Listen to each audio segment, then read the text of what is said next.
What fuel do I put on my Harley? Catchy inside. RevelatorAlf. Hello, welcome to RevelatorAlf. Hope you're enjoying the channel and the series of videos. Please like, share, subscribe, leave loads of comments below and check out the website RevelatorAlf.com. So in this video I'm talking about the Softail series. I'm talking about Harleys and the Sport Glide and the type of fuel that it takes. Now I appreciate different parts of the world, the fuel that it will take might be slightly differently, but in the UK, for UK bikes, you can operate either on a 95 or a 97, 98 octane rating, which is standard stuff. However, those crafty Europeans have got in on the act and they're changing the fuel, or they have been changing the fuel status, and they've tried to make it all very green and eco-friendly, and they've changed the fuel to two different types, which is an E5 and an E10. So if you come onto our fuel tank in the UK, that's what it'll say there. So what does all that mean? Well, basically what that means is that the E5 is 5% ethanol and the E10 is 10% ethanol. Now the E10 is going to supersede the E5 already, basically to make it greener. Why is it greener? Because ethanol is a plant-based fuel derivative, if you like, and they're just mixing that with either sort of 95, 97 sort of unleaded fuel, as it were, and that's why they're coming up with this. Harleys are already, actually all motorcycles and cars are already geared up for this, and so that's why you've got the sticker. You can actually put this on in your bike, no dramas at all.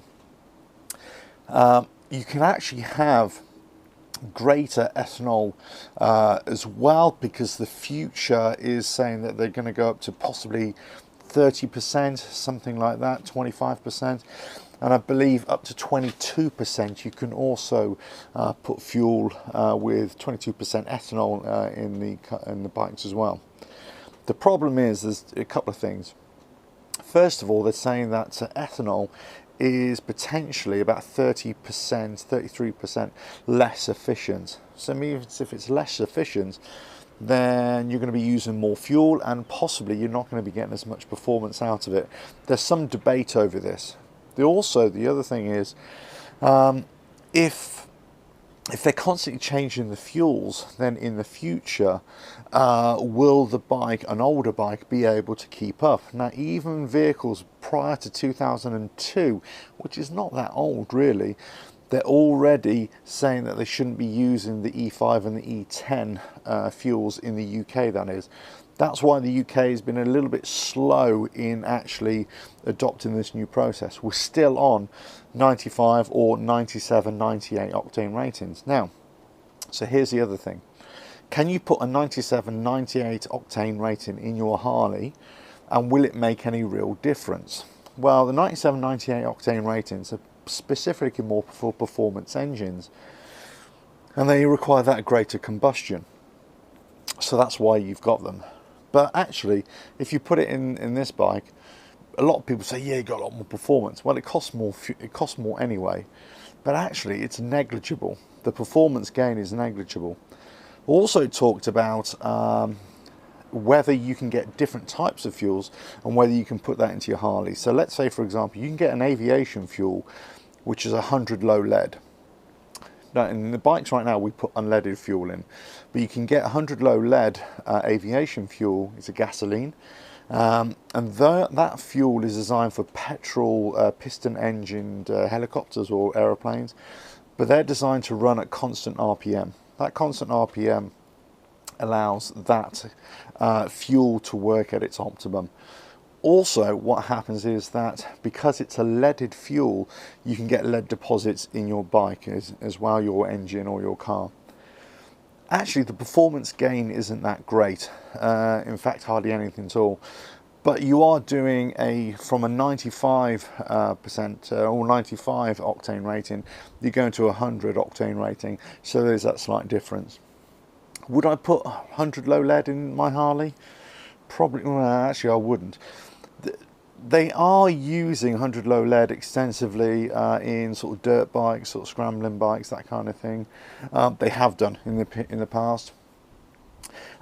Whilst the engines and the pistons and cylinders do have lots of lead deposit, which they've got to be breaking down those engines, you've got to consider dirt bike engines, they're broken down a lot, you know, and they're constantly being opened up and inspected and so you could get away with 100 low lead, but actually with a road bike engine, you're very rarely going to be opening up the engine unless there's a problem with it. So you will get lots of lead build-up. And why? Well, possibly the 100 low lead is going to be a lot cheaper to get if you can get it. You might get a slight performance increase, but you will get lead deposits build up as well.